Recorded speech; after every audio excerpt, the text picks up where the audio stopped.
যৌক্তিক সময়ের মধ্যে রোডম্যাপ ঘোষণা করলেই জনগণ বুঝবে এই অন্তর্বর্তী সরকার 111-এর মতো সরকার নয়। বিএনপি চেয়ারপারসনের উপদেষ্টা জয়নুল আবেদিন ফারুক এক অনুষ্ঠানে কথা বলেন। জাতীয় প্রেস ক্লাবে আয়োজিত আলোচনা সভায় জয়নুল আবেদিন ফারুক শিগগিরই নির্বাচনের তারিখ ঘোষণার জোরালো দাবি জানান।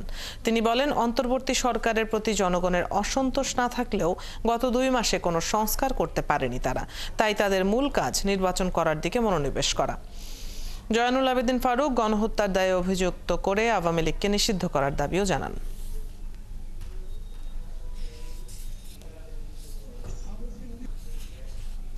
কোন রকম ষড়যন্ত্রকারী সরকারকে কোন রকম অস্বস্তি করতে না পারে, তাই বলি কি 2 মাস 2 দিন অতিবাহিত হলো, আমার থেকে বামে একজন মুক্তিযোদ্ধা একটা উদাহরণ দিই। শেখ হাসিনার বান্ধবী এখনো মুক্তিযোদ্ধা মন্ত্রণালয়ের সচিব, এখান থেকে 200 গজ দূরে বামে এখনো অফিস করে। তার প্রত্যাশা কি? প্রত্যাশা আপনার কাছে অনেক।